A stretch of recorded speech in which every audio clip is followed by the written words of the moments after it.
Listo. Bueno, pues buenas noches. Bienvenidas a todos y a todos. El día de hoy vamos a presentar la última investigación, avances de investigación del año de Apola Bogotá. Generalmente a lo largo del año hemos presentado investigaciones, avances de investigación de cada uno de los miembros, que han sido regularmente en viernes.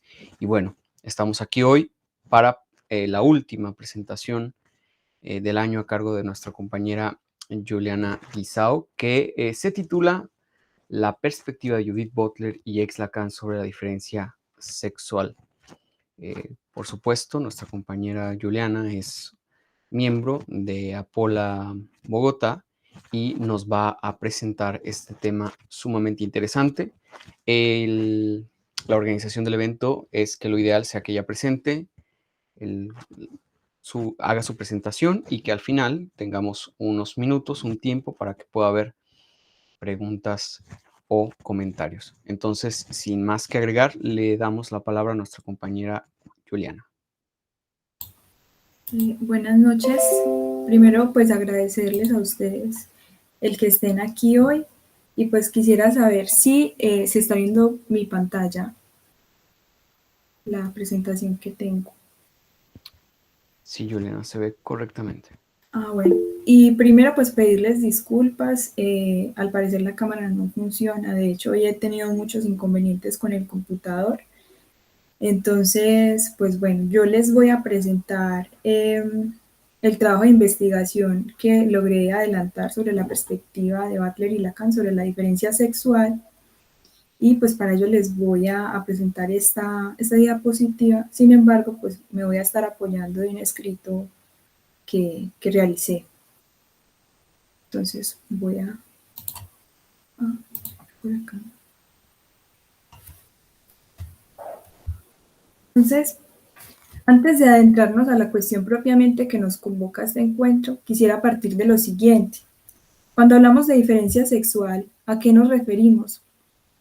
Si tratáramos de dar respuesta a esta pregunta, probablemente nosotros recurriríamos a elementos biológicos y corporales, tal vez los órganos sexuales u otras características morfológicas que aparentemente harían disimétricos los sexos.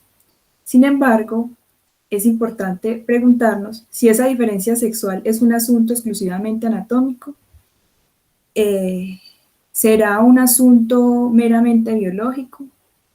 Para ello es importante aclarar que las diferentes respuestas que se den sobre esta noción de diferencia sexual va a depender principalmente de las ciencias, los paradigmas teóricos, los distintos campos del saber desde el que se aborde, así como también esta noción de diferencia sexual está íntimamente relacionada con el contexto, con la época histórica y cultural desde la que se ubique. Por lo cual, la diferencia sexual no es una categoría estable, no es una categoría inmutable, por el contrario, es un concepto que va a poseer gran variedad de acepciones, por lo cual es un concepto polisémico, complejo, dinámico, y en este sentido también será un concepto continuo. Con relación a ello, también es importante preguntarnos a partir de qué mecanismos las diferencias sexuales cobran relevancia o de qué manera llegan a materializarse. Por lo cual, pues yo decidí partir de dos autores que abordan la diferencia sexual. Ambos autores abordan este concepto de manera diferente. En algunos puntos pueden tener cierta relación, en otros pues hay divergencias. Ambos se amparan de ciencias y de paradigmas teóricos totalmente diferentes. Sin embargo, estos autores no van a recurrir de manera implícita o explícita para definir la diferencia sexual como una categoría prediscursiva.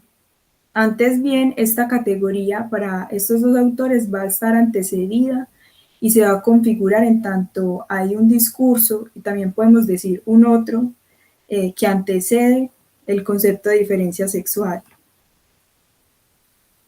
En En este sentido, entonces, el propósito de esta presentación es exponer algunos de los puntos más relevantes en relación a esta noción, desde la perspectiva de Butler y Lacan, como les mencionaba.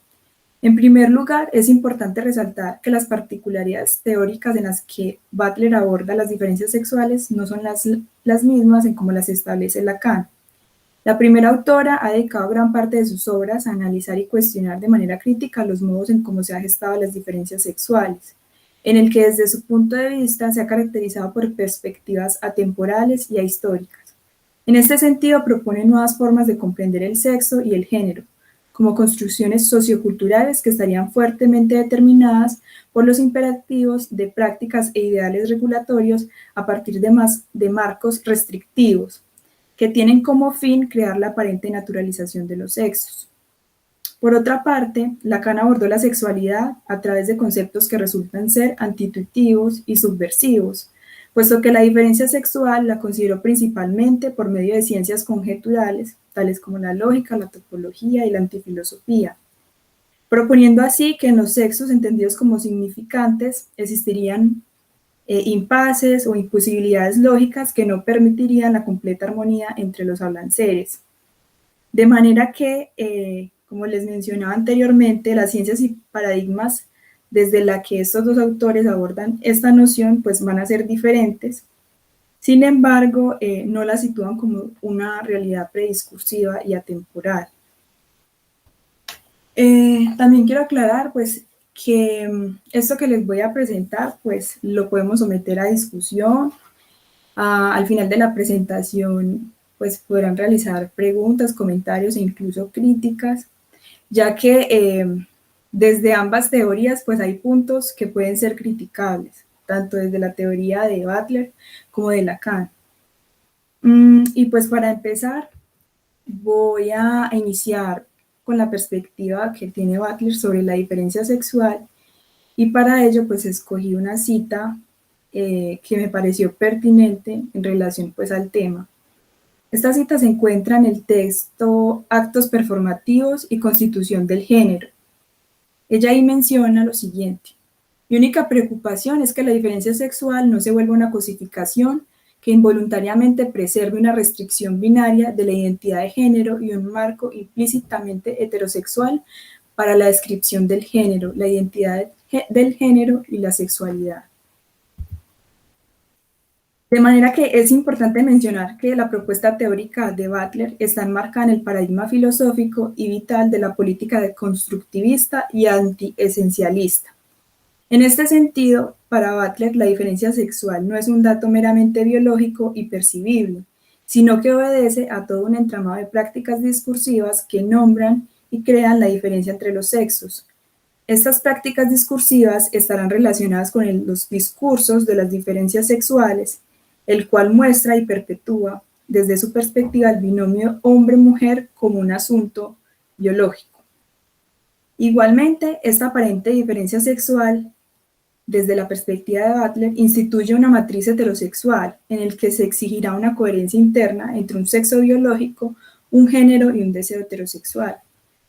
Es decir, la diferencia sexual es producto de una matriz heterosexual, la cual exige que haya una coherencia entre un sexo biológico, un género y un deseo heterosexual. Es decir, que si mi sexo biológico es femenino, entonces mi género pues también debería ir acorde a este sexo, y por lo cual mi deseo debería ser un deseo heterosexual. Esto es como lo que ella critica fuertemente pues también en su teoría.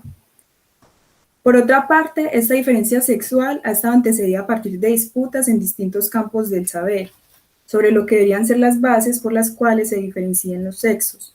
Cabe resaltar que estas disputas sobre la diferencia sexual se han establecido a través de marcos políticos, ideológicos y ahistóricos. De allí a que se piense en la diferencia sexual como hecho prediscursivo y anterior a la cultura. Con base al anterior, Butler se preguntará sobre los modos en los que se produce esta radical diferencia entre los sexos, las historias y las genealogías que las anteceden, así como también cuestionará esta diferencia como un hecho puramente biológico. Dentro de esta problemática se sumará otro elemento fundamental y es la separación que se tiende a hacer entre sexo y género, en el que se considera el sexo o la diferencia sexual como lo fáctico y lo material, y el género como aquello del orden cultural. Sin embargo, esta separación entre lo natural y lo cultural no tendrá asidero alguno, puesto que, aquí la cito, lo real y lo sexualmente fáctico son construcciones fantasmáticas, ilusiones de sustancia. Cabe aclarar que Butler no niega la diferencia entre los sexos, como tampoco la niega Lacan. Sin embargo, la crítica que ella realiza es que esta diferencia sexual se instituye como una norma y que se le ha situado desde una perspectiva prediscursiva, es decir, que la diferencia sexual sería lo natural, lo biológico, y que el género sería lo cultural, y que la diferencia sexual no estaría antecedida por ningún discurso. Es una de las críticas pues, que a mi modo de ver ella realiza en relación a la diferencia sexual. Entonces, la diferencia sexual pensada únicamente desde un marco biológico en el que posteriormente de manera incipiente, lo que les mencioné ahora, se construye cualquier acto cultural de los géneros. Deja de lado el análisis crítico sobre los modos en que la diferencia anatómica llega a consolidarse como un hecho universal. Por lo tanto, dice Butler, aunque los sexos parezcan ser claramente binarios en su morfología y constitución, lo que tendrá que ponerse en duda, no hay ningún motivo para creer que también los géneros siguen siendo solo dos. De manera que para Butler, el hecho de considerar la existencia de diferencias anatómicas en el binarismo sexual forma parte de prácticas de poder que subyacen las diferencias materiales en las que se empieza a cobrar relevancia, a dar ese valor de originario y determinante respecto al género. No obstante, esas mismas diferencias sexuales no tendrán relevancia a la hora de analizar lo que es ser mujer y lo que es ser hombre. Esta parte también es muy importante porque ella dice, las diferencias sexuales no dicen nada acerca de lo que es ser una mujer y ser un hombre. No existe, o sea, el dato puro biológico no dice nada acerca de lo que los discursos dicen de las categorías hombre y mujer, sino que esos mismos discursos incluso anteceden estas categorías y las diferencias sexuales y las formas en cómo eso llega a materializarse. Entonces, si consideramos con Butler que esas diferencias sexuales y materiales son ilusiones fantasmáticas de sustancia, para ella no tiene sentido realizar una dicotomía entre el sexo natural y el género como la interpretación cultural de este. Y acá leo una cita de ella, dice, el género no debe ser visto únicamente como la inscripción cultural del significado en un sexo predeterminado, sino que también debe indicar el aparato mismo de producción mediante el cual se determinan los sexos en sí. Como consecuencia, el género no es a la cultura lo que el sexo es a la naturaleza. El género también es el medio discursivo cultural a través del cual la naturaleza sexuada o un sexo natural se forma y se establece como prediscursivo. Bueno, en relación a esto, yo escogí como partir de la teoría de ella, a partir de, valga la redundancia, de 3 puntos que he nombrado de la siguiente forma. La materia generizada de la diferencia sexual, la matriz heterosexual y la producción de la diferencia sexual, y la performatividad como antecesora de la diferencia sexual. En cuanto a la materia generizada de la diferencia sexual, para Butler, las diferencias materiales en las que se consideran el fundamento, las diferencias materiales en las que se considera como el fundamento de la diferencia sexual y del binarismo entre los géneros no depende meramente de una disparidad biológica de los sexos, sino que el proceso por el cual se materializan esas diferencias en el marco binario femenino-masculino se generan en virtud de prácticas discursivas e ideales regulatorios. En este sentido, aunque claramente Butler no niega las diferencias entre los sexos, ella dice que esa diferencia sexual no es un dato meramente biológico, sino que esas diferencias materiales entre los sexos ya es una materia generizada. Entonces, en ese sentido, ella considera que el cuerpo no es un ente pasivo que está a la espera de significado. Al ser las diferencias sexuales una materia generizada, entonces va a criticar la metafísica de la sustancia, en el que se considera que hombre y mujer poseen un ser de género, es decir, que hay un núcleo de género de lo que es mujer o lo que es hombre. Butler también se va a oponer a todas aquellas perspectivas que consideran el cuerpo, como les mencioné ahora, como un ente pasivo que está a la espera de cualquier estímulo. Un cuerpo que aparece como una entidad a priori de cualquier discurso y que se presenta como la base incipiente para cualquier sedimentación de los sexos. De tal manera que como materialidad, la cito acá, intencionadamente organizada, el cuerpo es siempre una encarnación de posibilidades a la vez condicionadas y circunscritas por la convención histórica. Por lo tanto, si la materialidad del cuerpo mismo es una condición histórica de posibilidades, entonces sería importante que nos preguntáramos ¿qué hace que se instaure la diferencia sexual como algo dado? A partir de esa premisa, Butler criticará todas aquellas perspectivas que sostienen a priori de una existencia ontológica por encima de cualquier mediación cultural y social. En otras palabras, se preguntará acerca de qué es la metafísica de la sustancia y cómo influye en la reflexión sobre las categorías del sexo. Esta metafísica ontológica de la sustancia se estima como una existencia, como un dato esencial e innato, y que por tanto invisibiliza los procesos por los cuales se ha llegado a consolidar la diferencia sexual. En este sentido, Butler también critica a diversas concepciones humanistas que sostienen que los sujetos entonces poseen un núcleo, una sustancia, unos atributos propios de cada ser, y que esos atributos se establecerían anteriores a la cultura, es decir, que no tienen ninguna mediación cultural ni social. Y desde la perspectiva de Butler, lo que desconocen estas teorías es que la sustancia y el núcleo, como lo decía ahora, son ilusiones y productos de los discursos mismos. Y que incluso el cuerpo mismo, el cuerpo, como nosotros lo consideramos como algo biológico, va a estar antecedido por prácticas que van a determinar la materialidad de las diferencias entre los sexos.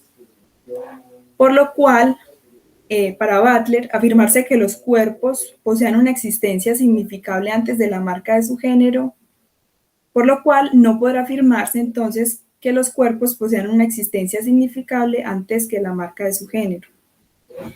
De manera que las diferencias sexuales ya han estado antecedidas por una significación generizada y sexuada. Es decir, que cuando nace un bebé, la primera pregunta que surge es si es niño o es niña, y esa pregunta establece desde el principio, desde que nosotros no podemos ser reconocidos como humanos o como sujetos, a menos que primero seamos comprendidos desde un género. Es decir, antes de que el sujeto pueda asumirse en un género, ya hay una mediación de prácticas discursivas que anteceden y generizan ese individuo a partir de diferencias y de un marco netamente binario. Dicho lo anterior, entonces, habrá que comprender que esa materialización de las diferencias sexuales no solamente es una materia biológica, sino que como una existencia de materia generizada y discursiva, esa materia va a influir en la forma en cómo los cuerpos van a significarse a sí mismos y la forma en que se comprenda el género. En ese sentido, si para Butler el cuerpo no es una superficie pasiva y prediscursiva, sino que adquiere significado políticamente, ella argumentará que es una significación performativa y que al desembarazarse de su interioridad y superficie naturalizadas puede provocar la proliferación paródica y la interacción subversiva de significados con género. Esta parte la vamos a ver más adelante con lo del concepto de performatividad de género que la hizo a ella tan célebre, y es que aunque hayan diferencias sexuales y que esas diferencias sexuales no sean algo dado, sino que son una materia generalizada, ella va a argumentar, o más bien se va a preguntar, de qué manera o a través de qué mecanismos se ha llegado a consolidar esa diferencia sexual, o cómo esa diferencia sexual adquiere ese significado naturalizado. Y es a partir sobre todo de la diferencia, perdón, de la performatividad de género.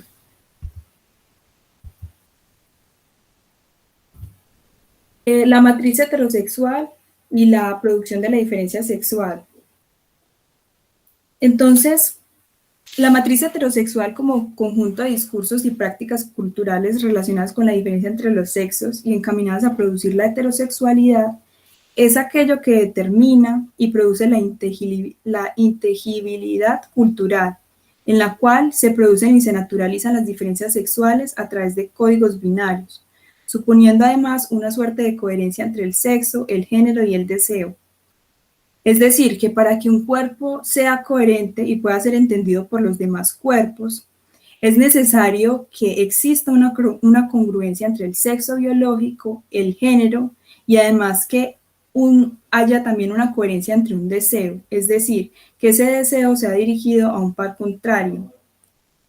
Dicho en otras palabras, podemos decir que existe todo un marco heterosexual que va a crear la diferencia sexual anatómica, en la cual se va a exigir la continuidad entre un sexo biológico, un género binario y un deseo heterosexual.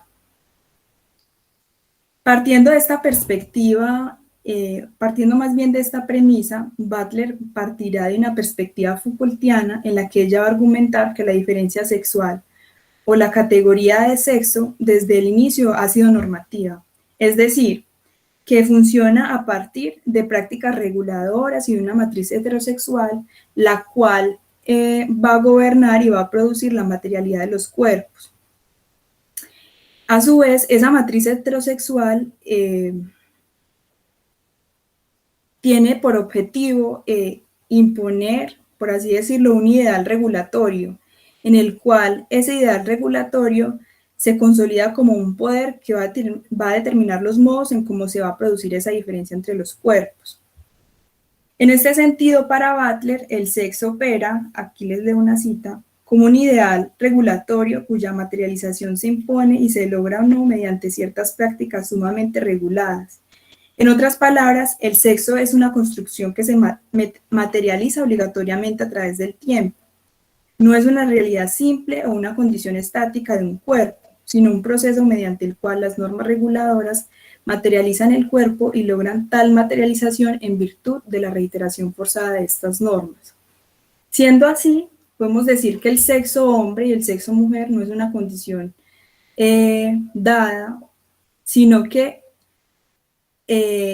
esa misma forma de nombrar esas diferencias anatómicas se imponen como un dato fundamental, por lo que esa diferencia sexual, como producto de ideales y de prácticas normativas, va a regular los cuerpos sexuados en virtud de que se produzca una reiteración forzada de los valores normativos sobre lo que debería ser un hombre, una mujer, a fin de que se pueda producir esa diferenciación entre los sexos. Eso significa que el sexo como norma, desde su perspectiva, impone que para que haya esa apariencia naturalizada entre los sexos, haya cierta reiteración de valores normativos. Estos valores normativos tienen que ver con valores históricos, culturales, políticos, económicos, de lo que se dice debería ser una mujer y un hombre.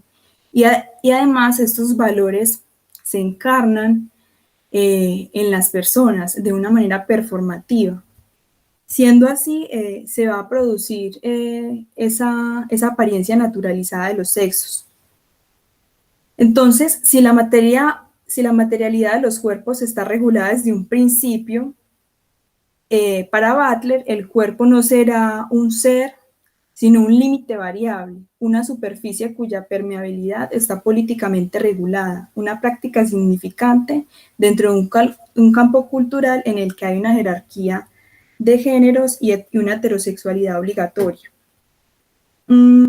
aquí también hay algo importante, y es que esos valores normativos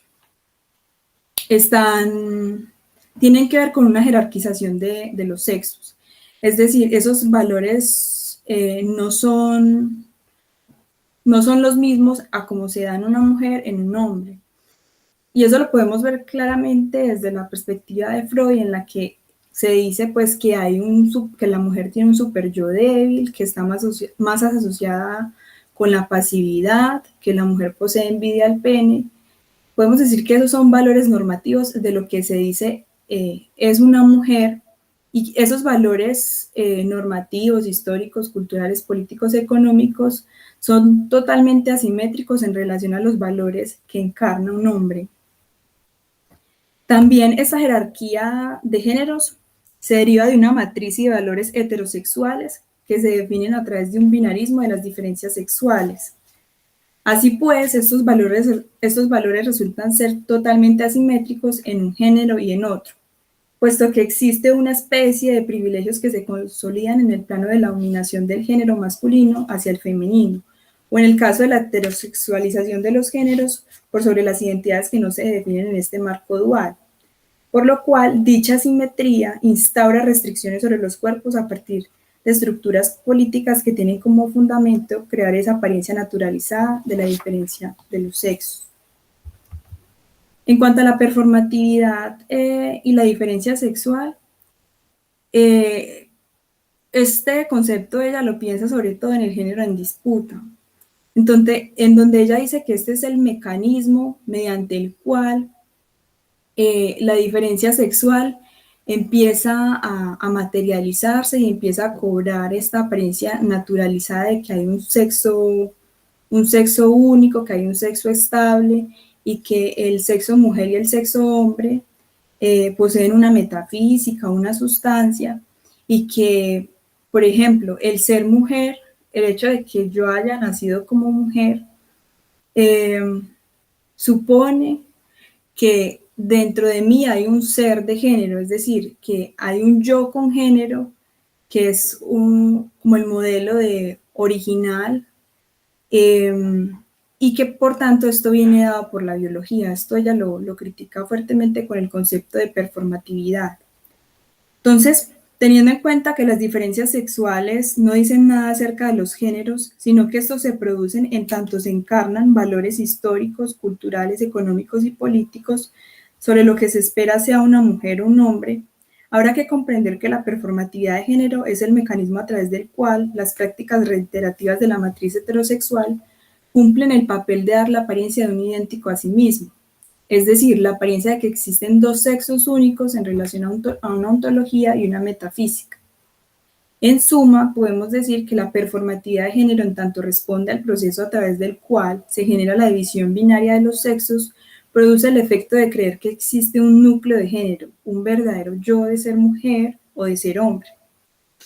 De manera que esa materialización de los sexos se va a instituir a través de una estilización del cuerpo. Esa estilización del cuerpo tiene que ver a su vez con los gestos, con el caminar, el vestirse y el hablar, los cuales van a crear esa apariencia de ilusión de que existe un verdadero yo con género, una verdadera esencia de un ser hombre o una verdadera esencia de un ser mujer. También el mecanismo de performatividad no solamente tiene que ver con la estilización del cuerpo, que es como la más conocida desde la teoría de ella, sino que también tiene que ver con una modalidad lingüística, la cual vamos a ver pues enseguida. Entonces, en este caso, pues si esos actos son performativos, podemos decir, la cito acá, crean la ilusión de un núcleo de género interior y organizador, es decir, una ilusión preservada mediante el discurso con el propósito de regular la sexualidad dentro del marco obligatorio de la heterosexualidad reproductiva. En ese sentido, Butler también critica la identidad de género, puesto que se considera que hay una identidad de género originaria, que las personas, los hombres, las mujeres, nacen con una identidad de género que viene dada por lo biológico. Entonces ella lo que hace es criticar esta concepción y dirá que incluso esa identidad de género es un performance socialmente construido y que viene dado pues, por las prácticas reiterativas y que por tanto no es un producto de las diferencias sexuales anatómicas. Entonces, si para Butler los géneros son una práctica performativa, nosotros no podremos ubicar una identidad en un interior, puesto que lo interno también, para ella, posee un significado de superficie, es decir, también esa ilusión de que hay un interno y externo obedece también a una mediación cultural. Y por lo tanto, si no hay una identidad de género original, entonces los géneros no se podrán personificar. En este sentido, ella dice que si los atributos y los actos de género, las distintas formas en las que un cuerpo revela o crea su significación cultural son performativos, entonces no hay una identidad preexistente en la que pueda medirse un acto o un atributo. No habría actos de géneros o verdaderos o falsos, ni reales o distorsionados, y la demanda de una identidad de género verdadera se revelaría como una ficción reguladora. El hecho de que la realidad de género se determine mediante actuaciones sociales continuas significan que los conceptos de un sexo esencial y una masculinidad o feminidad verdadera o constante también se forman como parte de la estrategia que esconde el carácter performativo del género y las probabilidades performativas de que se multipliquen las configuraciones de género fuera de los marcos restrictivos de la dominación masculinista y heterosexualidad obligatoria. Hasta ahí la cita. Entonces podemos decir desde esta perspectiva que no existe un original ni un verdadero género, mujer y hombre, puesto que no hay un yo preexistente o un yo esencial, sino que el género y las diferencias sexuales se van a crear a partir de ideales regulatorios en el que el yo va a emerger de manera simultánea en un proceso de generización respecto a la matriz heterosexual. Por lo que, con el ejemplo que les mencionaba ahora, cuando un bebé nace, no es que ese bebé ya posea un género preexistente, sino que ese yo de ese bebé, de ese ser viviente, se consolida en tanto existe todo un entramado de prácticas discursivas que van a nombrar y van a generizar a ese individuo a través de categorías binarias, femenino o masculino. Y ella dice que es allí donde esa materia generizada de las diferencias sexuales va a cobrar relevancia. Por lo cual podemos decir que esos actos performativos en su ejercicio de poder no son solo estilizaciones del cuerpo, como les mencionaba ahora, sino que también tienen que ver con un performance en su modalidad lingüística, la cual ese performance de modalidad lingüística tiene que ver con las formas en las que el habla autoriza expresiones performativas. Es decir, van a ser enunciados que al ser nombrados van a producir ciertas acciones. Por ejemplo, un ejemplo pues que pone Austin sobre los declaro marido y mujer. Y es que, o cuando el bebé nace, como les mencionaba ahora, que se le asigna un género a partir de un marco binario, es niña o es niña, estas oraciones que se enuncian tienen que ver con que, tienen que ver primero con quién lo dice. Es decir, para que se produzca un efecto, tiene que haber un contexto que lo permita, como también alguien que posea como una figura de autoridad. Por lo cual, para Butler, si el poder que tiene el discurso para producir aquello que nombra está asociado a la cuestión de la performatividad, esa performatividad entonces es una esfera en la que el poder va a actuar como discurso. Es decir, estos actos performativos del habla que les mencionaba anteriormente van a implicar una mediación en la que ese niño o esa niña va a jugar, se vestirá, hablará e incluso va a pensar acorde a ese género que previamente se le designó. Por lo cual, esos actos del habla, que además son performativos, se van a enmarcar bajo la lógica de una matriz heterosexual sobre las diferencias sexuales. Y estos actos van a crear la idea de que en efecto existe un género original. Sin embargo, esto no puede pensarse, estos actos performativos, nos dice Butler, no pueden pensarse como un mero acto de voluntario o que alguien decida adoptar una máscara de género que alguien decide usar. No, sino que esos actos performativos tienen que ver con una reiteración forzosa. Es decir, esa reiteración performativa va a exceder eh, el hecho voluntario del sujeto, pues va a exigir que se encarne de manera repetitiva esos valores heterosexuales que les mencionaba sobre lo que se dice en términos de lo que debería ser una mujer o un hombre. En este sentido es importante agregar, nos menciona Butler, que la práctica repetida del nombrar las diferencias sexuales ha creado esta apariencia de separación natural. El nombrar el sexo entonces no es un acto de dominación y obligación, sino que es un performativo institucionalizado que crea y legisla la realidad social al exigir la construcción discursiva perceptual de los cuerpos de acuerdo con los principios de la diferencia sexual.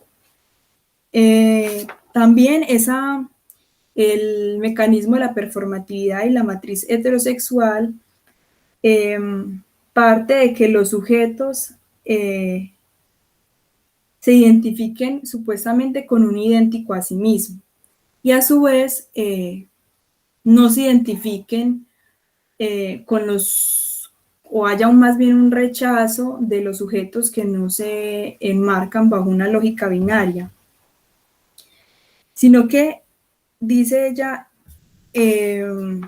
esa matriz heterosexual y ese mecanismo de performatividad de género va a producir también una zona abyecta, y la zona abyecta tiene que ver con lo que se encuentra por fuera de esta matriz heterosexual en la que existen sujetos bajo una lógica binaria, y lo que se encuentra por fuera tiene que ver con los sujetos que no se reconocen bajo una lógica femenino-masculino. En ese sentido, los sujetos que se encuentran dentro de esta esfera de la matriz heterosexual, pues para poderse identificar con un idéntico a sí mismo, entre comillas, pues va a exigir como un rechazo de lo que se encuentra de manera abyecta.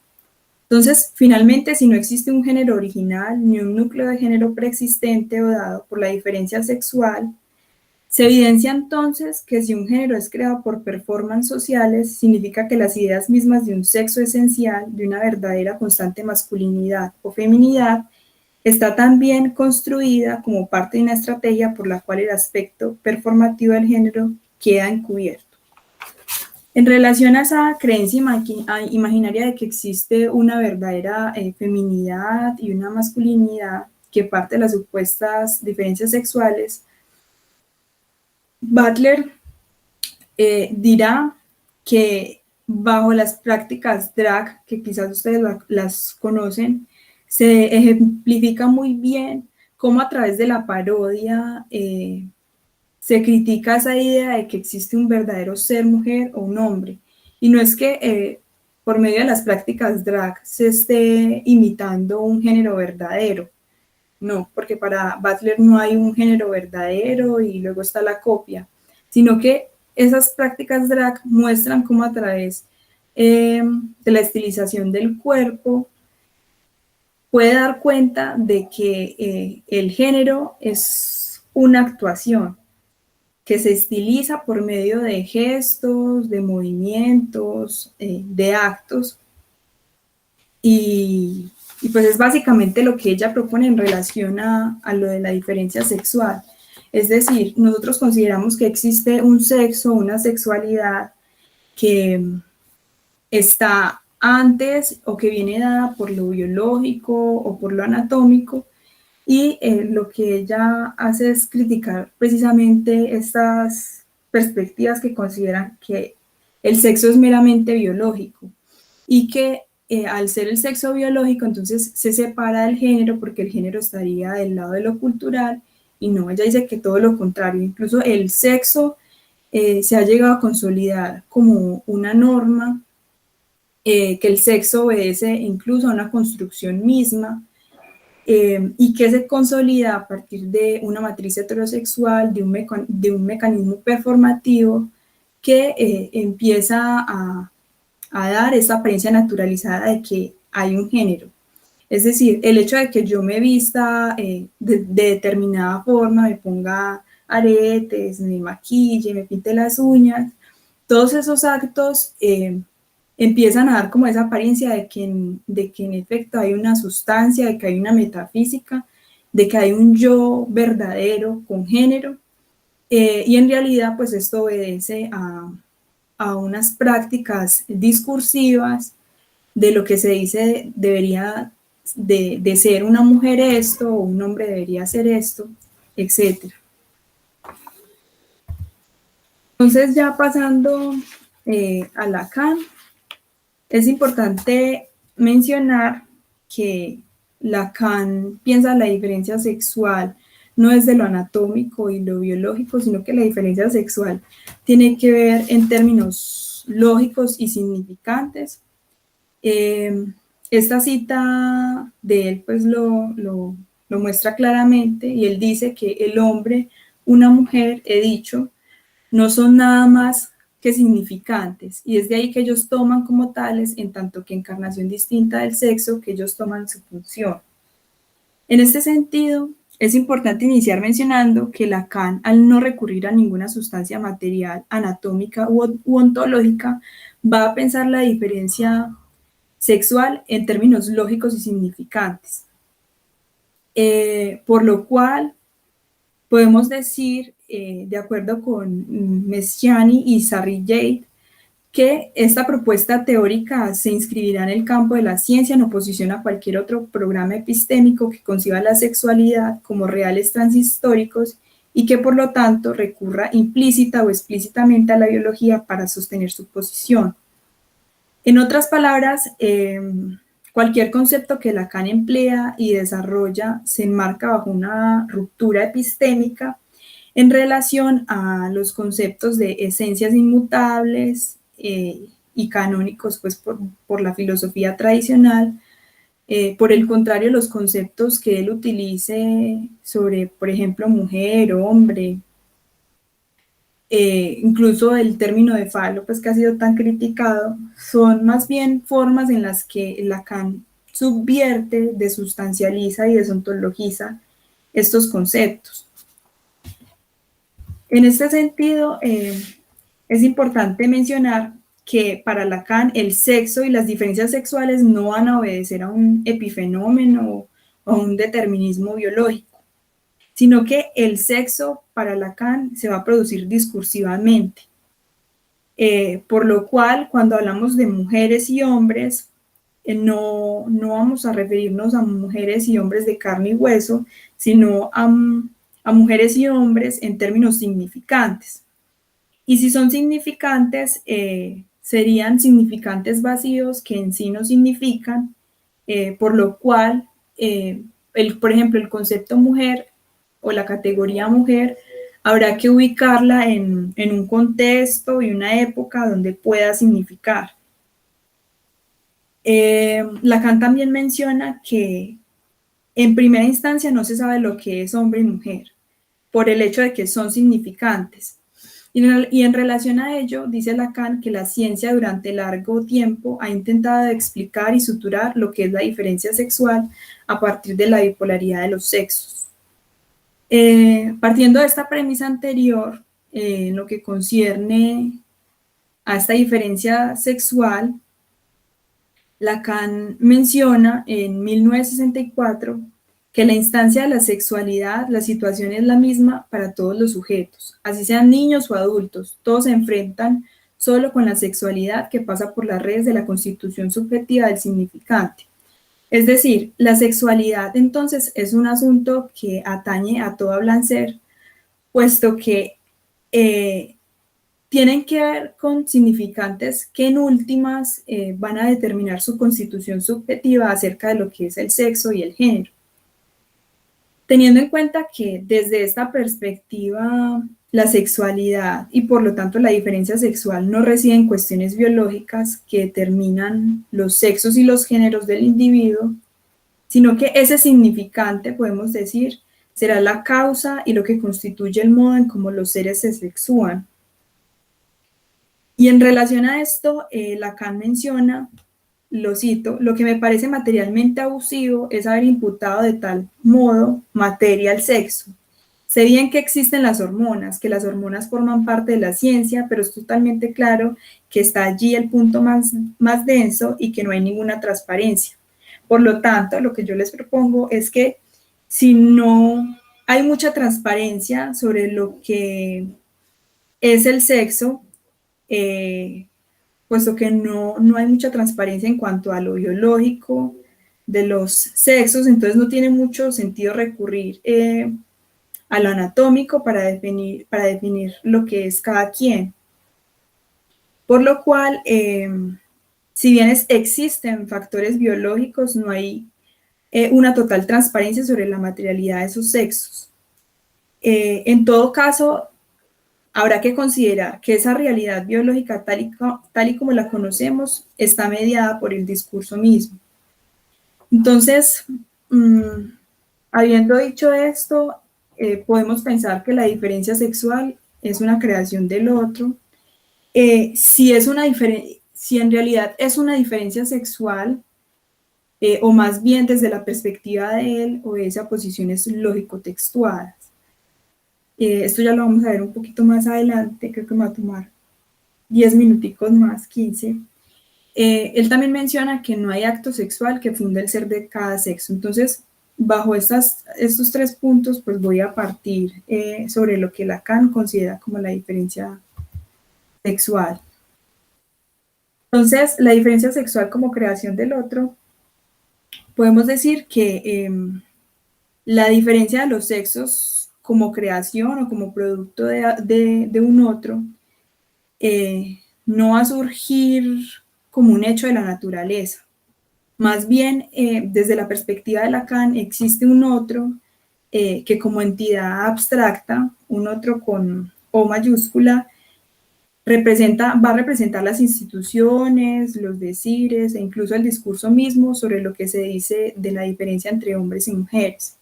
Con base en ello, Lacan menciona en el seminario La lógica del fantasma lo siguiente, dice: si dije división es que es operacional, si digo diferencia es porque es precisamente lo que pretende borrar este uso del signo igual, la mujer igual al hombre.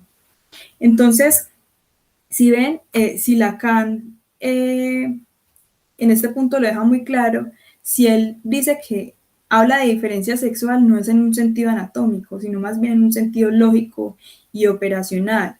Y desde mi perspectiva, radica más bien en una crítica que él realiza a aquellos discursos que han intentado hacer de hombre y mujer iguales, que hay una armonía entre ambos sexos.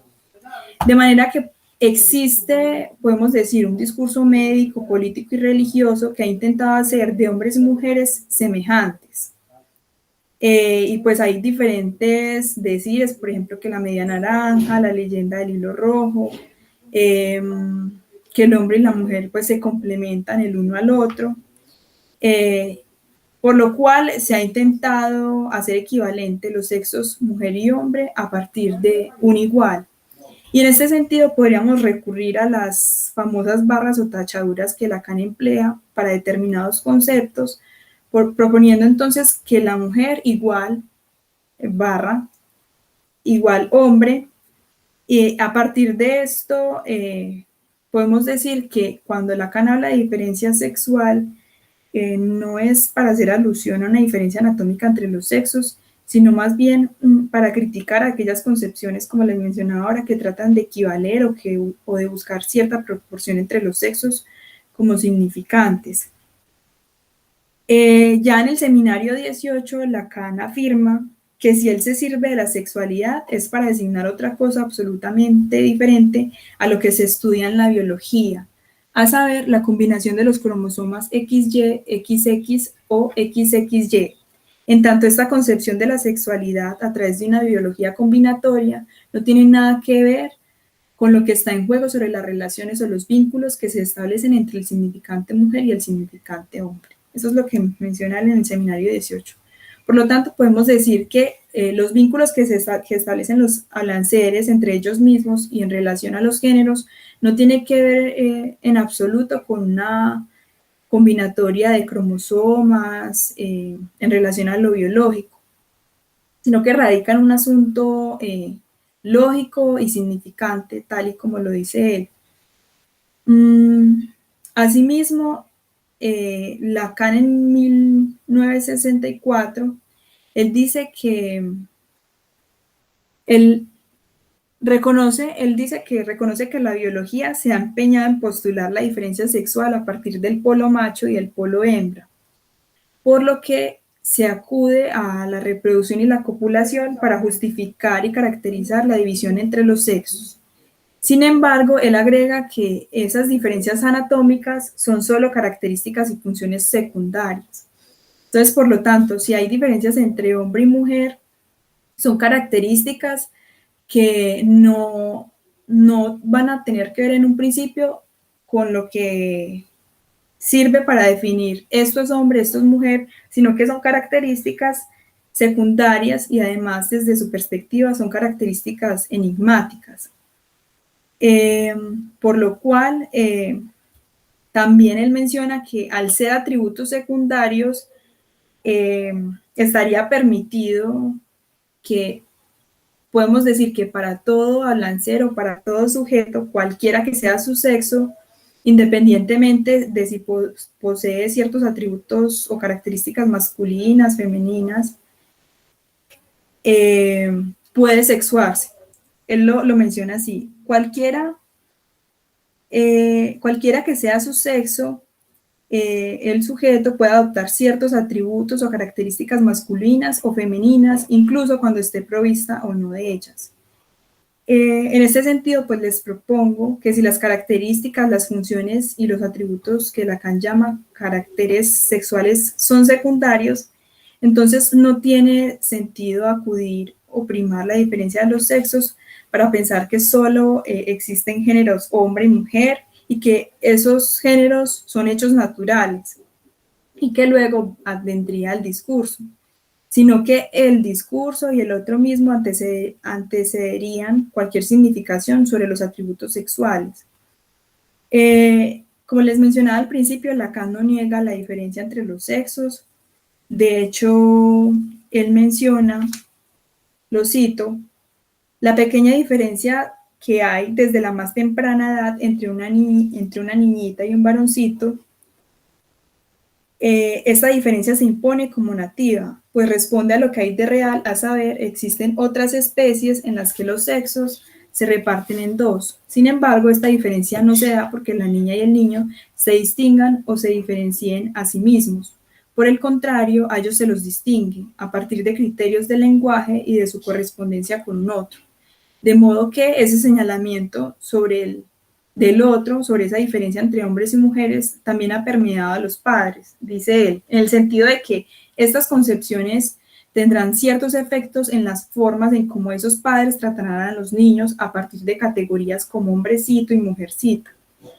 Asimismo, Lacan agrega que en el caso de que no se dé claramente la distinción, en el caso del varoncito se dirá que está en falta, en tanto esta falta se le da un agregado de feminidad. Esa misma falta es la que se oculta, es en la que se oculta la verdadera niñita. En suma, es porque el ser es hablante que existe complejo de castración. Y pues aquí les quiero mencionar algo, y es que cuando él habla de complejo de castración, que es algo pues que a él se le critica, desde mi modo de ver, él no habla en el sentido freudiano. De hecho, él dice que a la mujer, esperen, yo les leo por acá, él dice que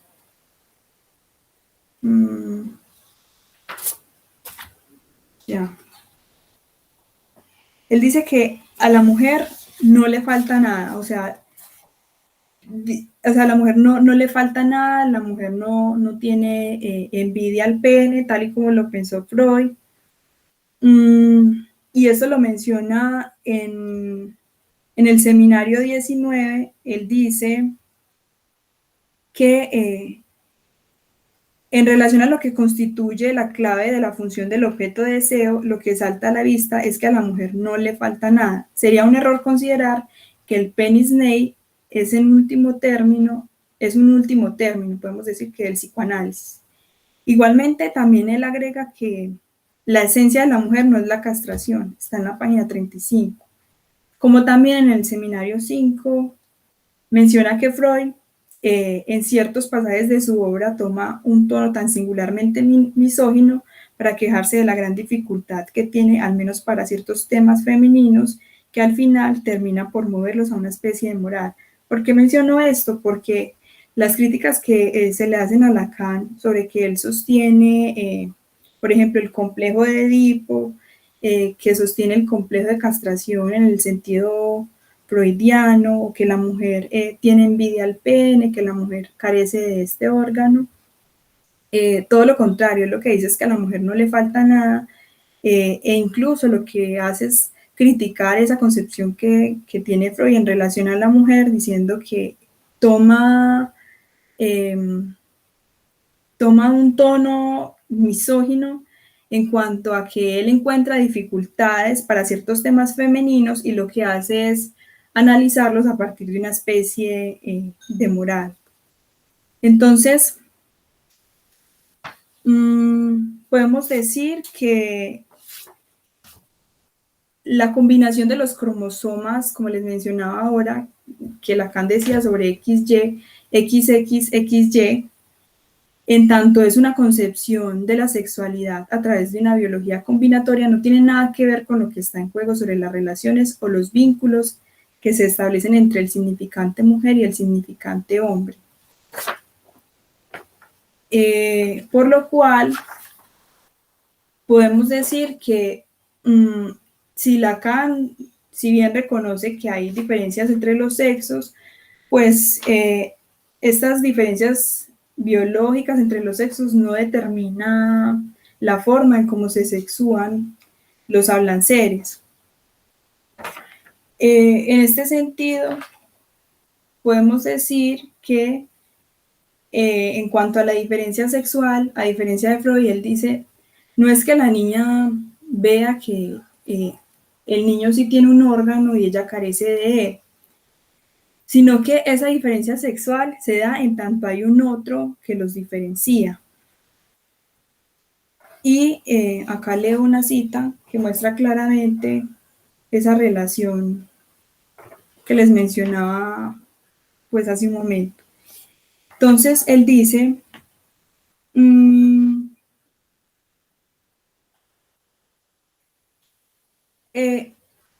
esa diferencia entre los sexos no se da porque la niña y el niño se distingan o se diferencien a sí mismos.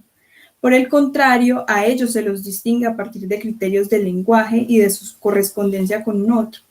Entonces, podemos pensar que esa diferencia de los sexos, al estar antecedida por criterios del lenguaje de un otro, es que a su vez produce los decires acerca de que el niño es afeminado o que a la niña le falta algo. Por lo cual, si hablamos de complejo de castración, este complejo de castración no es inherente a las mujeres, como tampoco es un hecho natural, sino que en tanto existen seres del lenguaje, es que hay un otro, podemos decir un discurso que establece que la mujer ya desde temprana edad no posee algo que el hombre sí tiene, entre comillas. En relación a la diferencia sexual o posiciones lógico-textuadas, como yo las nombro acá, las menciono así porque Lacan, al no recurrir a ninguna sustancia material, anatómica o ontológica, él va a pensar esa diferencia sexual en términos lógicos y significantes, como les mencionaba ahora. Denme un momento. Bueno, entonces, Si para Lacan esas diferencias sexuales se producen en tanto hay unos criterios del lenguaje que las anteceden, sería oportuno preguntarnos si cuando se habla de los sexos como significantes vacíos, las orientaciones o identidades de género se harían como posiciones lógico-sexuadas. En relación a esto, el título de este apartado apela al nombre de textuadas en vez de sexuadas, por lo que Lacan se refiere a posiciones lógico-textuadas y a sujetos antiontológicos, en tanto son materiales significantes y podemos decir que esa posición lógico-textuada tiene que ver también con que Lacan menciona, quizás ustedes la conocen, la phi de X. Él dice que esa phi de X en tanto significantes permite que los sujetos se sexúen. Esto lo menciona en el seminario 19 y dice, no, esa X no es nada más que un significante. Un significante, eso puede ser cada uno de ustedes precisamente en el nivel delgado en que existen como sexuados. Es muy delgado en espesor, si puedo decir, pero mucho más amplio en superficie que en los animales.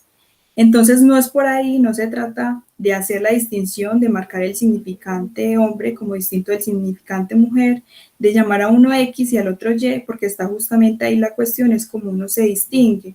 Es por eso que pongo esa X en el lugar del agujero que hago en el significante. Es decir, que pongo ahí esa X como variable aparente, lo que quiere decir que cada vez que tengo que vérmelas con ese significante, sería un significante sexual. Y pues allí Lacan quizás atendería a una crítica que se le hace, y es que se dice que Lacan parte nuevamente de un pensamiento heterosexual. Y él lo que dice es que si habla de mujer y hombre, no es en el sentido biológico, sino en el sentido significante.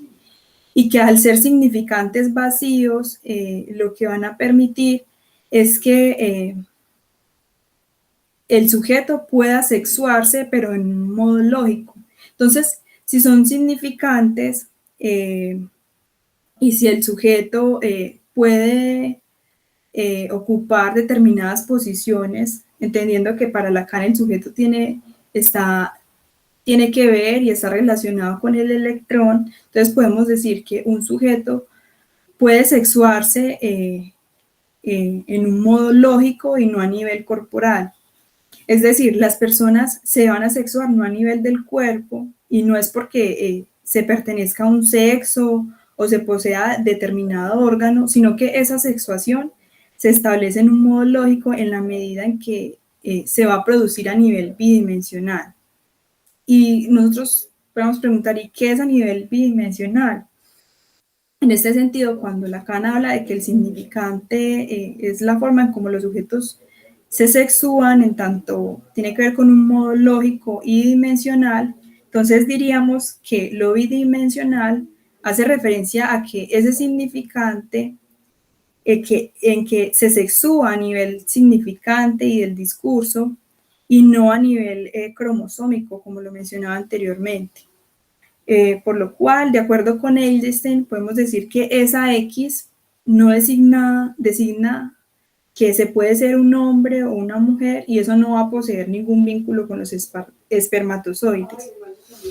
Y todas las otras diferencias también son significantes, dice Edelstein: gay, lesbiana, travesti, bisexual, asexuado, célibe, etc.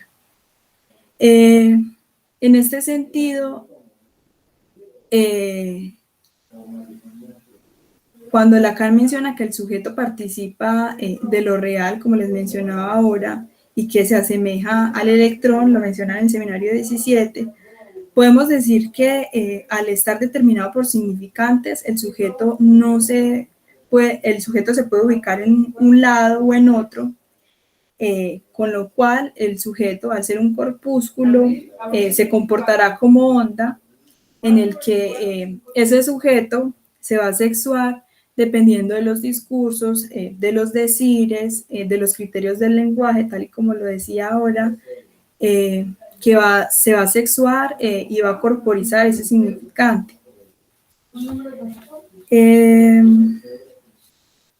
Igualmente, menciona Lacan que ese significante permite una encarnación distinta del sexo y que esa encarnación distinta del sexo va a posibilitar que los sujetos antiontológicos tomen su función. Teniendo en cuenta entonces que el significante, podemos decir, permite encarnar y tomar ciertas funciones de determinado sexo, esto abre la posibilidad de considerar que si se encarna el sexo, no hay tampoco una metafísica de las sustancias, de las diferencias sexuales, como tampoco hay una ontología de las diferencias de los sexos, sino que si se sexúa es a nivel discursivo, si hay diferencias sexuales, en tanto hay un otro que señala las aparentes diferencias sexuales y que ese discurso mismo, esos significantes, permiten que el sujeto pueda corporizar, pueda encarnar, podemos decir, ciertos valores en relación a lo que se dice de los géneros y de las diferencias sexuales. Y ya para terminar, Lacan menciona también, en cuanto al no hay acto sexual, antes de él proponer que no hay relación sexual propiamente, él ya en el seminario 14 estaba hablando de que no hay acto sexual. ¿Y a qué hace referencia esto? A que el no hay acto sexual, él lo propone en el sentido de que no hay algo que funde el ser de cada sexo. Entonces podemos decir que para Lacan no hay acto sexual que logre establecer que en el sujeto que logre establecer en el sujeto la certeza de que se pertenezca a un sexo. Por lo cual, según Castelli, dice que este no hay acto hace alusión a que no hay una relación, no hay un acto sexual que permita fundar la participación de los roles del hombre y la mujer. En este sentido, si Lacan recurre a la división sexual, es para afirmar que no hay complementariedad ni proporción entre los sexos y que por lo tanto eso no funda un ser mujer y un ser hombre. Lo que él decía ahora, que cuando se refería a la diferencia sexual era en el sentido operacional, era desde mi perspectiva más bien para hacer una crítica a aquellas concepciones que consideran que hombre y mujer son asimétricos, que hay una proporción sexual y que se ha intentado suturar, por decirlo así, la falla lógica que hay entre hombre y mujer. En este sentido, si Lacan se refiere a diferencia sexual, es más bien para hacer una crítica y decir que no hay ni relación, no hay ni acto sexual que instituya un ser en términos metafísicos u ontológicos de que hay un sexo. También en el seminario 14, él menciona que el gran secreto del psicoanálisis es que no hay ningún acto sexual. Y dice, lo cito, en el sentido de que este acto se uniría en una forma de simple distribución a lo que se evoca en la técnica, por ejemplo, en las técnicas habituales, en las del cerrajero, por el apelativo de pieza masculina o pieza femenina. Esta simple distribución constituye el pacto inaugural por el cual se engendra la subjetividad como tal, hombre y mujer. Entonces, en relación a lo anterior, hay un punto fundamental, pues este acto sexual como tal no funda la existencia de una subjetividad de un ser hombre y un ser mujer. No es posible que por medio de ese acto se funde una identidad de lo que es ser un sexo u otro, y no es a partir de un engranaje de dos piezas, como él lo menciona, que se constituye la subjetividad de cada balanceo. Y más aún la forma en cómo se sexúan. Y a pesar de que exista la sexualidad, no se puede pensar la posibilidad del acto sexual como lo que va a instituir una subjetividad, de acuerdo a lo que Lacan enuncia, de que si hay sexualidad es porque no hay acto sexual. En ese sentido, si no hay acto sexual, entonces no hay una forma que produzca la identidad hombre o mujer, y por tanto, si se enuncia que hay un acto sexual, obedecería más a un artificio social en términos de lo que se ha intentado decir del hombre y la mujer, como que son complementarios, etc. Igualmente, si, si Lacan interroga el sexo en cuanto a su posible subjetivación, en la medida en que hombre y mujer se les ha intentado considerar por medio de que hombre y mujer son uno, entonces podemos decir que esa falla lógica, por más de que se le intente suturar por medio de estos decires, para Lacan en términos lógicos, esas diferencias sexuales, los sexos entendidos como significantes, no van a dar, no permiten que haya un ser de cada sexo, es decir, que yo como mujer no, el hecho de que esté, que me relacione con otros seres, el hecho de que se intente hacer relación sexual, eso no quiere decir que eso garantice que cada hablan ser posea un ser de sexo y que eso lo funde. De manera que si hablamos también del sujeto como un sujeto antiontológico, eh, es, es porque hombre y mujer, entendidos como sujetos y temas, eh, se van a producir a partir de la subjetivación del sexo o más bien del acto. Por lo cual, hombre y mujer se van a configurar mediante esta relación con los significantes, en el sentido de que el término masculino o femenino o cualquier otra categoría de género no significarán nada en sí mismos, teniendo en cuenta que masculino, femenino o cualquier otra categoría de género son significantes. Habrá que ubicar estas categorías de género, el sexo, en relación a un contexto, a una época en la que ello pueda significar. Bueno, hay otras cosas más que faltaron, sin embargo, creo que me pasé un poco más de tiempo, entonces creo que voy a dejar allí.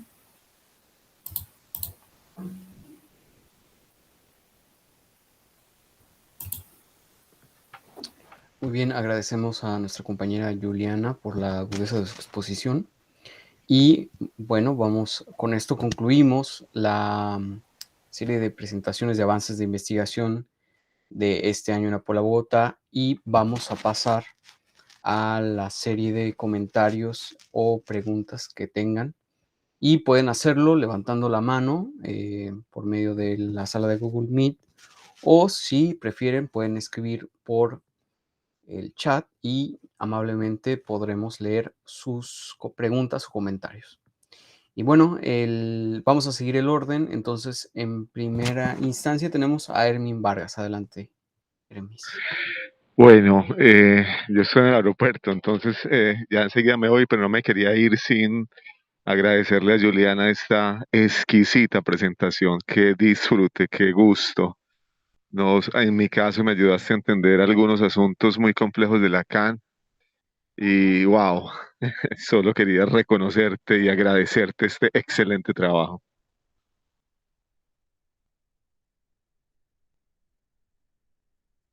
Muchas gracias, Hermes, por las palabras. Muy bien, seguimos con Rosalena. Adelante. Ok, muchas gracias.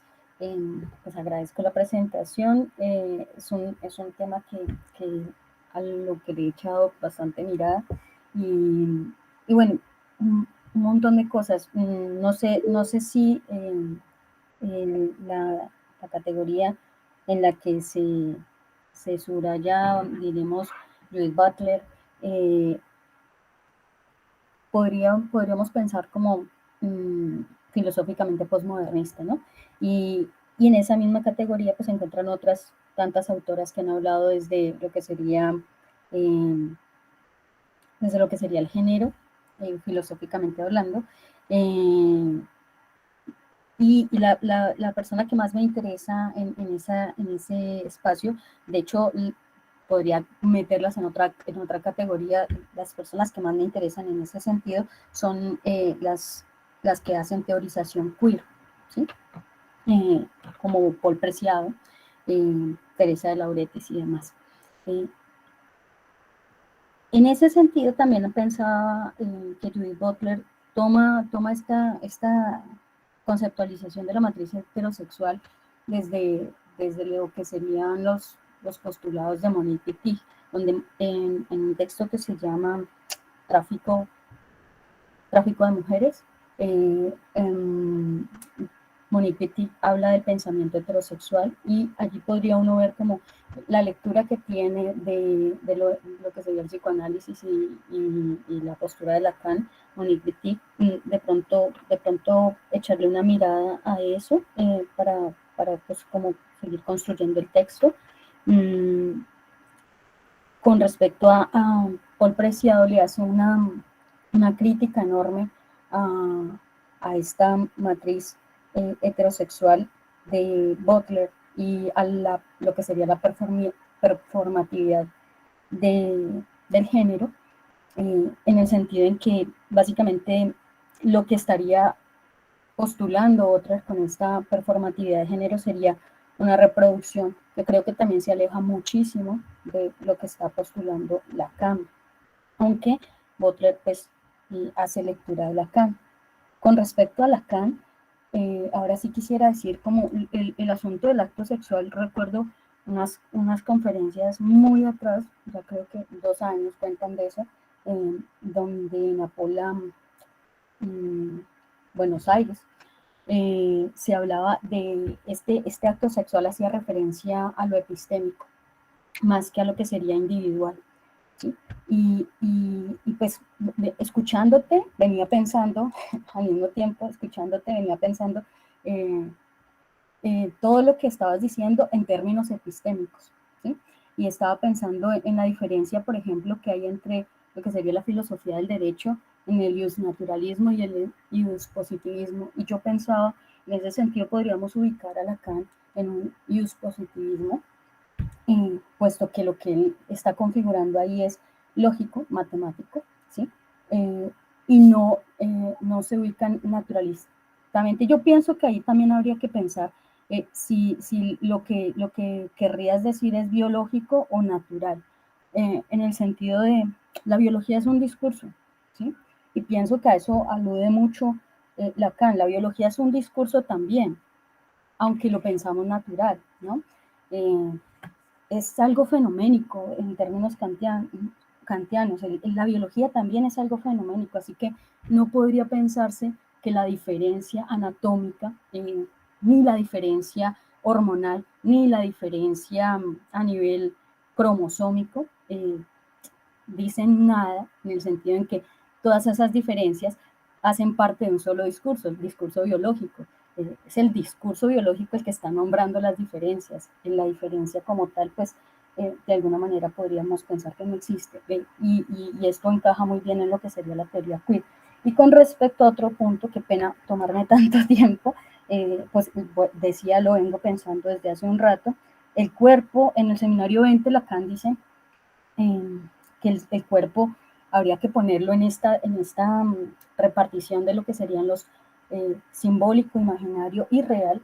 El cuerpo entraría en lo imaginario. Y ahí veríamos el cuerpo como lo menciona otro, un cuerpo vivido, un cuerpo performativo, ¿sí? Ese sería el cuerpo imaginario. No es real, no está aludiendo entonces Lacan a que el cuerpo sea real.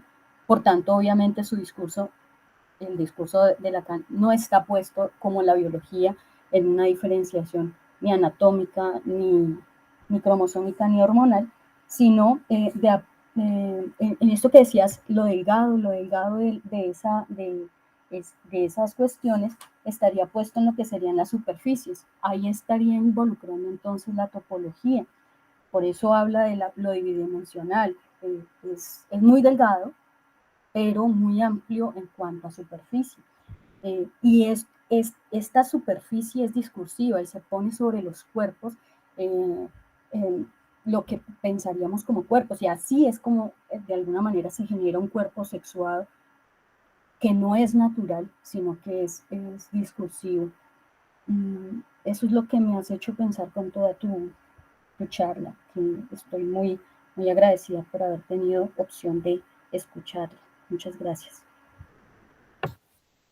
Muchas gracias, Rosa, por tus palabras.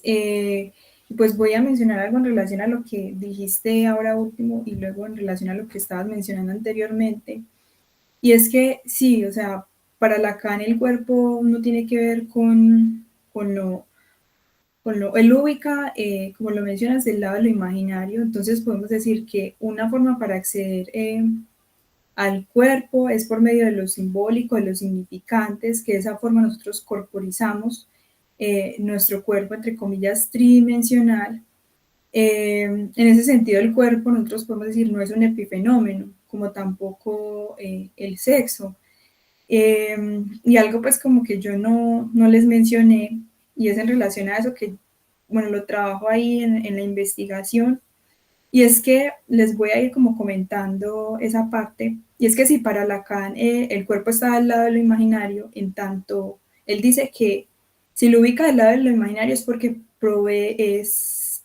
tiene esa propiedad de que lo vemos mal. Es decir, el cuerpo para él funciona como una bolsa de piel, más que algo biológico, anatómico.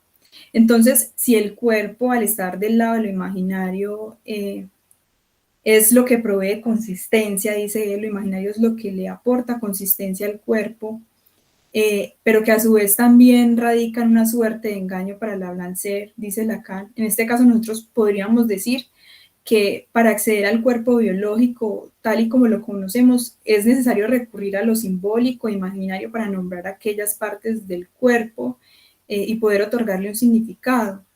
De manera que bajo esa vía podemos decir que si se recurre al sexo propio es porque ya ha estado ese sexo propio, esa concepción de sexo propio ya estaba antecedida por un sistema simbólico y discursivo, y quizás nosotros lo vemos mal en el sentido de que consideramos que lo que es el sexo biológico en realidad ha estado primero regulado por un marco de disputas, ¿cierto? De lo que debería significar cada sexo, de esos discursos, de esos decires, y por lo tanto podemos decir que el cuerpo y las diferencias sexuales no son lo fáctico en un principio, no es un dato que se venga dado por lo biológico, sino que esas mismas categorías del cuerpo, de las diferencias sexuales, del género, ya han estado significadas por un lenguaje. Entonces, bajo esa vía podemos decir con Butler que el cuerpo no es una entidad en sí misma, sino que es una materialidad, tampoco es una materialidad meramente fáctica, como lo mencionabas ahora, sino que ese cuerpo es una materialidad que al menos ya lleva significado, que ya ha estado generizada.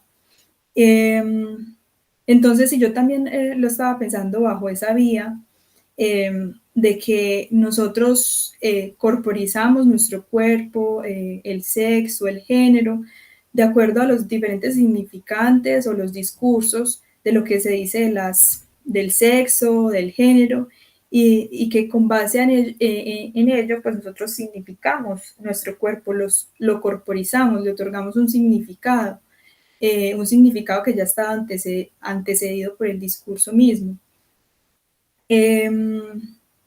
Entonces, sí, es una propuesta totalmente contraria, me parece a mí, y la crítica que se le hace a Lacan, pues como que él sigue teniendo una perspectiva, que él continúa con lo propuesto por Freud, que no subvierte los conceptos, y para mí es algo un poco problemático porque yo no tuve oportunidad de exponerlo porque ya era algo muy extenso, pero Butler realiza ciertas críticas a la perspectiva de Lacan sobre la diferencia sexual, y una de ellas es, por ejemplo, el concepto del falo, aunque ella si bien reconoce el falo no, Lacan no lo está mencionando desde lo biológico, y que es algo pues como que se le abona a él, que no está recurriendo a lo biológico. Eh, Sin embargo, el hecho de referirse a mujer y hombre, pues para ella instaura, o sea, sigue legitimando un pensamiento heterosexual. Yo, desde mi perspectiva, pues tengo mis reservas, porque leyéndola a ella, veo que a Butler es un poco difícil para ella, pues desde mi ignorancia, realizar esta diferenciación entre los conceptos de Freud y Lacan. Pues uno podría decir que eso está permeado por todo el movimiento político del poslacanismo. Sin embargo, por ejemplo, el aspecto más subversivo que Lacan propone sobre la sexualidad, de pensarla en términos lógicos y significantes, se deja de lado. Y desde mi perspectiva, pues él está proponiendo algo valioso. Ahora, en relación a lo que mencionabas de la teoría queer y sobre esto que mencionabas de Preciado, pues yo en realidad no he tenido la oportunidad de acercarme a los textos de Preciado. Sin embargo, pues yo considero que, bueno, si bien hay diferencias sexuales, hay que considerar que esas diferencias sexuales pues no son algo biológico, sino que han estado antecedidas por el discurso.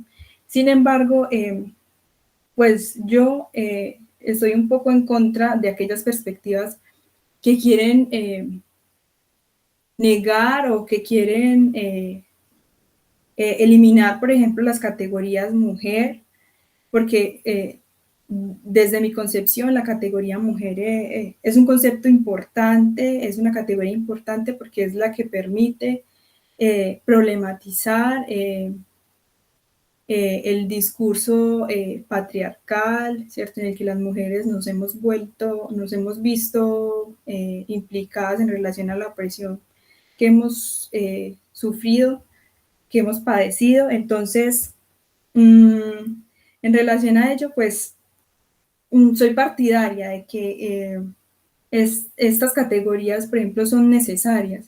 Sin embargo, pues considero que no son categorías dadas por lo biológico, pues la categoría incluso de mujer, pues ha estado establecida a partir de un marco de dominación eh, patriarcal.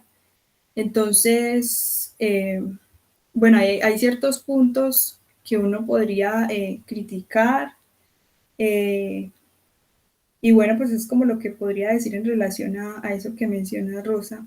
Muchas gracias.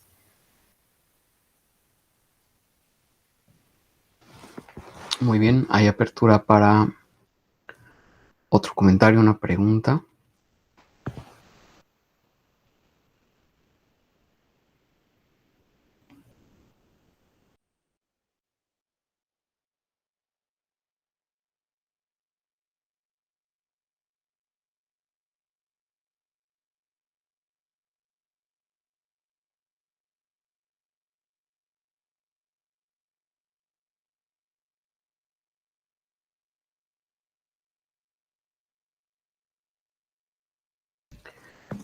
Mientras vemos si hay alguna otra pregunta o comentario, leo los comentarios. Carlos Calle dice, me uno a lo dicho por Hermis. Y José Pablo dice, me tengo que retirar. Muy buena presentación, con signos de exclamación.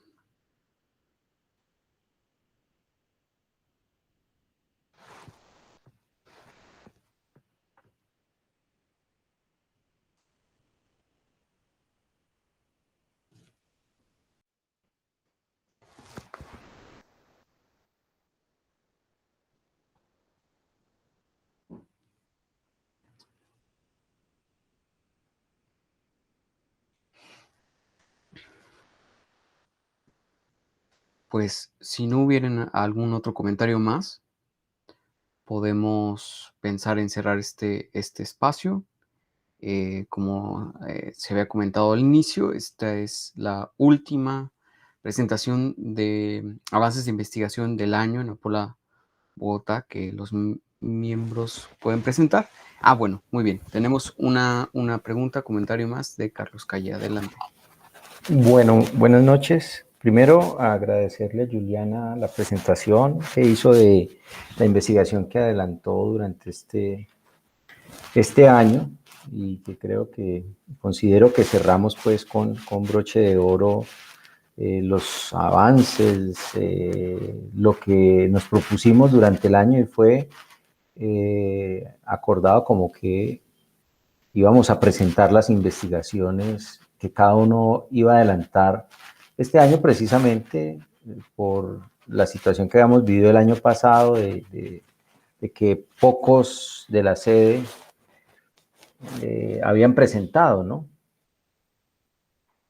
Lo cual no quiere decir que estemos cerrados a conversar, a traer de invitados a otras personas de Apola o del mundo académico y científico no psicoanalítico y que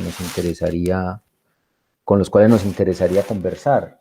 Eso por un lado. Y segundo, me parece que Juliana pues trae a colación, más allá de las ideas de cada uno, la problemática que hoy está en ciernes y es el desafío que implica para los psicoanalistas salirse de un modelo propuesto por Freud y pensar de forma diferente desde el punto de vista teórico, las diferencias sexuales, la sexualidad, lo que es ser en un momento determinado o los roles que se ocupan, etc. Entonces, en ese sentido es una propuesta arriesgada, sugestiva, que incluso puede ofrecer un debate interesante para diferentes disciplinas, ¿no? Y creo que además los psicoanalistas en algún momento nos hemos cerrado frente a esas críticas que nos hacen y salimos por la tangente. Eso ha ido cambiando, afortunadamente. Se mantienen algunos en esa posición, pero ha ido cambiando. Bueno, ese es mi comentario y tendría un par de preguntas. Una en relación a, porque he escuchado, incluso acabo de llegar de un evento, pues, en el que se habló de la sexualidad y la homosexualidad, etcétera, etcétera. Y uno empieza a escuchar que entonces se empieza a considerar que Freud no era misógino, que Freud no se rectifica con el penis made, es decir, es como si entonces empezara a rectificar la posición teórica de Freud en relación a estos temas. Entonces la pregunta es, ¿tú qué opinas alrededor de eso? Es decir, ¿Freud se rectifica? ¿Freud cambia de posición? ¿Se mantiene? ¿Cómo lo ves? Y segundo, también he escuchado y lo he leído, las posiciones de los psicoanalistas que dicen que entonces ahorita lo que hay es una permisividad y entonces que la caída de la metáfora paterna o de los ideales paternos está feminizando el mundo y que entonces ahorita todo es permitido y que estas nuevas formas de sexualidad, si se le pueden llamar nuevas, lo que corresponden es a una caída de los ideales patriarcales y una feminización del mundo. ¿Qué opinas de eso? Y no sé si estarías de acuerdo que hablar de feminización del mundo tendría como cierto tinte nuevamente ideológico y ¿qué? Y con aires, ¿cómo lo iba a decir? Se me fue la palabra. Peyorativos. Entonces tendría esas dos preguntas para ti. Gracias, Carlos. Pues yo puedo decir en relación a lo primero que dices, que si Freud se rectifica, pues a mí me parece que no, que él desde principio a fin en su teoría sostuvo una teoría en relación a la sexualidad misógina, patologizante. De hecho, la perspectiva de él, Freud fue un autor tan potente que él permeó y legitimó lo que se venía diciendo sobre la sexualidad, sobre las personas homosexuales, sobre las mujeres, y él vino a establecer y a consolidar y a legitimar esa perspectiva, e incluso la reforzó aún más, porque esa perspectiva de él sobre las mujeres, sobre los homosexuales, influyó de manera decisiva en los manuales diagnósticos, psiquiátricos. Posteriormente, en ese mismo siglo, se elaboraron manuales escolares en relación a que los profesores pues supieran de qué forma se podía evitar que un niño fuera invertido, por así decirlo, e incluso en la actualidad. Yo he leído pues también varios artículos de psicoanalistas que aún siguen sosteniendo esta perspectiva. Y en relación a ello, como para tener tintes subversivos o decir que ellos están a la vanguardia de los discursos contemporáneos de la sexualidad, lo que se hace es coger a Freud y Lacan y entonces tratar de superar las dificultades teóricas de Freud con las que propuso Lacan y decir como que es lo mismo y en realidad a mí me parece que no. O bueno, hablar de ese término que está tan de moda que es el goce, entonces nuevas modalidades de goce y no sé qué otras cosas. Aunque Lacan se haya referido al goce como algo lógico en el sentido topológico, pues se siguen utilizando esos conceptos para patologizar y en la clínica misma estas personas pues siguen sí, patologizadas con determinadas etiquetas, etcétera. E incluso ya al final, pues como de lo que Freud dice, en la época de él había un movimiento feminista y él dice, él sabía lo que estaba sucediendo en su época y él dice que él no se va a dejar igualar por por la igualación de derechos que las feministas quieren imponerle. Entonces, él para mí sostuvo una perspectiva patriarcal de principio a fin, él no se rectifica, los psicoanalistas de hoy no lo hacen, no abandonan esos conceptos, lo que hacen es seguirlos sosteniendo. Y en relación a lo que mencionaba sobre que los psicoanalistas dicen como que hay una caída de los ideales paternos, que hay una permisividad, yo creo que los psicoanalistas son muy conservadores. En ese sentido, los nuevos cambios, como que todo le parece como que si hay cambios tecnológicos, entonces se critica e incluso se utilizan categorías para patologizar esos cambios. Por ahí escuché uno que el autismo de la pantalla.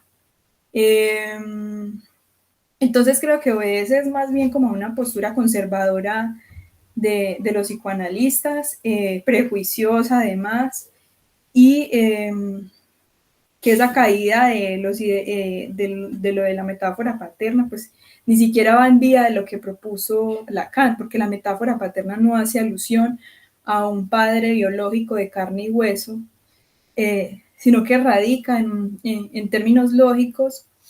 Entonces, pues sí, siguen conservando esta posición, la siguen sosteniendo. Y en relación a lo que decías sobre la feminización del mundo,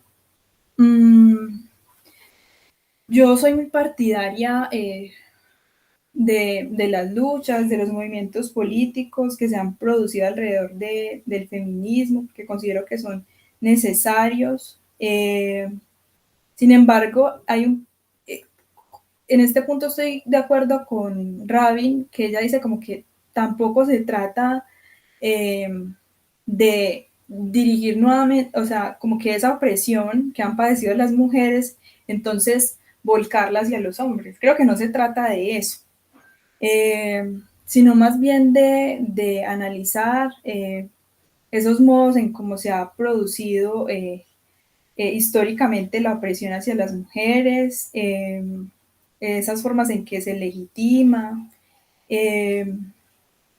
Y pues es importante esos movimientos con el fin de que se nos reconozcan derechos que han sido negados y que en la actualidad, aunque han habido avances importantes, pues uno sigue viendo que de manera solapada en diferentes contextos, pues sigue habiendo una jerarquización de sexos, como lo decía Butler, en el sentido de que, por ejemplo, algo como en relación en el trabajo, hay datos y cifras que exponen que las mujeres, por ejemplo, en relación a la educación, están incluso más preparadas que los hombres y que por el mero hecho de ser mujeres, entonces el rango salarial disminuye de manera considerable en relación a los hombres. O que hay puestos laborales, también carreras profesionales que son para hombres, que no son para mujeres. Entonces es necesario todos esos movimientos que se están produciendo alrededor de, del feminismo y bueno, pues eso es como lo que yo podría agregar en relación a los 3 puntos que señalaste.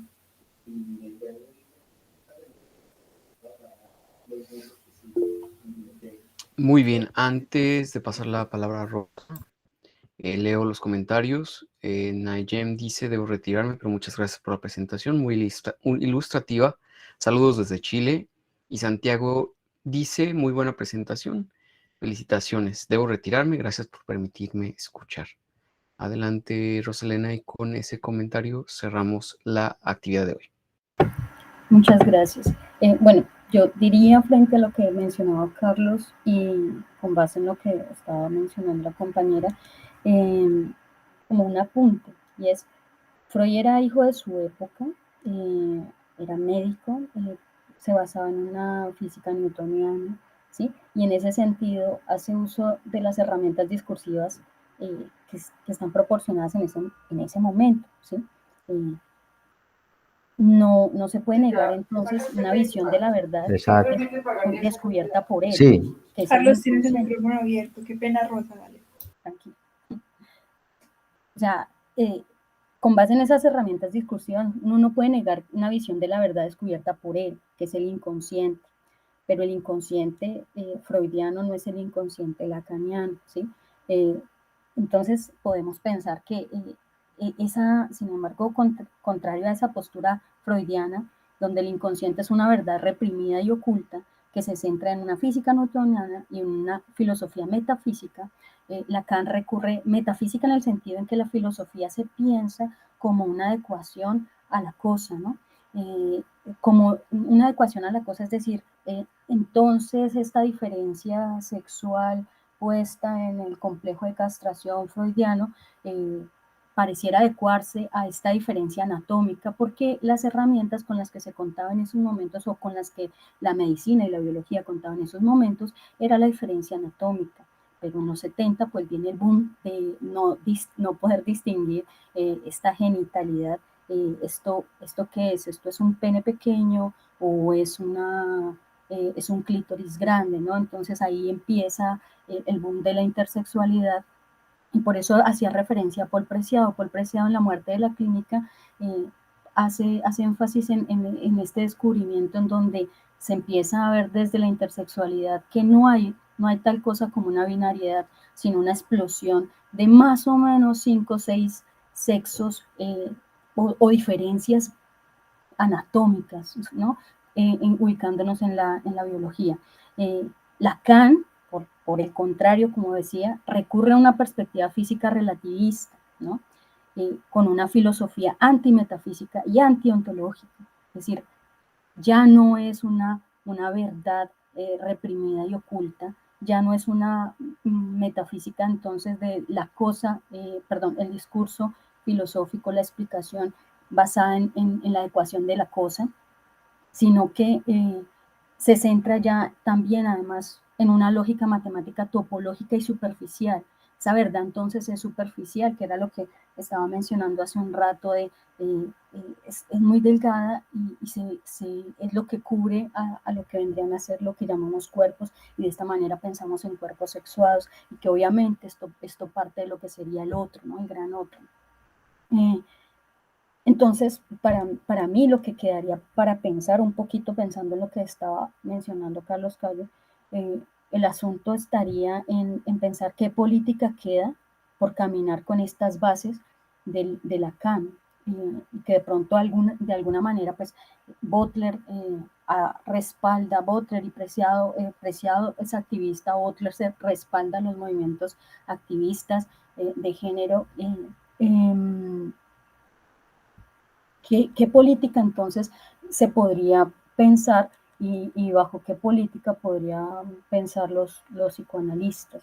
Una clínica posible a partir de qué políticas. Es eso, porque pienso que las herramientas un poco teóricas, filosóficas y los postulados de Lacan pues nos sirven para pensarnos esto. Yo pienso que Paul Preciado está más cercano a lo que expone Lacan, que de hecho la misma Butler, al menos la Butler de la matriz heterosexual, pienso que la Butler de cuerpos que importan está más cercano, y en esos cuerpos que importan ya está introduciendo una lógica política. Por eso era mi comentario al respecto. Ya, gracias. Bueno, si quieren podemos cerrar con lo que podría decir en relación a lo que Rosa dice. Rosa, pues tocas puntos fundamentales. En algunos estoy de acuerdo y en otros no. Pues obviamente sí, uno no puede obviar el contexto, la época, la cultura en la que estaba inmerso Freud. Sin embargo, pues no considero, o sea, pienso que también radica en una lección teórica. Es decir, Freud eligió trabajar bajo ese paradigma, bajo esas ciencias biologicistas, porque ya desde a partir de 1900, cuando él sale la interpretación de los sueños, en 1900 ya habían importantes avances teóricos en relación a la física teórica. Entonces creo que Freud hace caso omiso más bien de esas contribuciones que se estaban produciendo al interior de la física, y que él elige más bien trabajar con la física newtoniana, como lo mencionabas. Entonces, sí, hay un contexto sociocultural pues, que también influye, pero creo que también es la elección que toma el autor en relación a estas contribuciones que ya se estaban produciendo en la física, y puesto que ya habían movimientos feministas en relación a la sexualidad, etc. Entonces, creo que Freud sabe, él conoció esto que se estaba produciendo. Sin embargo, pues eligió trabajar con la medicina, pues estar más cerca de lo mítico, de la mitología, de la biología, de la física newtoniana, aristotélica, etc. Y en relación a lo que dices sobre qué política queda, yo creo que es algo que debemos cuestionarnos al interior de los psicoanálisis, y en relación a la perspectiva de Lacan. Hay que analizar y tener en cuenta que hay un atraso grande, y en relación a ello proponer nuevas formas, mirar cuáles son los avances que se han producido al interior del movimiento feminista, de los estudios de género, también para poder hacer un diálogo con estas disciplinas, y no que el psicoanálisis entonces nuevamente quede aislado de otras disciplinas. En relación a ello, pues a mí, desde mi perspectiva, me parece valioso el aporte que hace Lacan sobre la lógica, en el sentido de que de las teorías que he leído pues, sobre los estudios de género, etcétera, el autor que he encontrado hasta el momento que trabaja la sexualidad desde la lógica matemática es Lacan. En ese sentido, me parece un aporte importante y valioso, porque quita o deja de lado todo este problema de volver nuevamente a lo biológico, a lo anatómico, sino más bien pensar la sexualidad en un orden discursivo y lógico. En ese sentido, entonces, sí hay que mirar entonces cuáles son los nuevos desarrollos que se están produciendo y poder integrarlos en relación a la perspectiva de Lacan y no hacer caso omiso sobre eso que se está produciendo. Entonces, y pues sí, Lacan en efecto, como lo mencionas, Rosa, Lacan está más del lado de la física relativista, de una antiontología, y creo que eso le permite a él pensar mejor ciertos conceptos, ciertos problemas, analizar y criticar los problemas teóricos que habían en relación al psicoanálisis de Freud y el proponer o subvertir otras formas de abordar esos conceptos con base en las ciencias pues conjeturales y pues Lacan estaba muy a la vanguardia en relación a los desarrollos teóricos de la física relativista y pues creo que hay un trabajo grande por hacer y es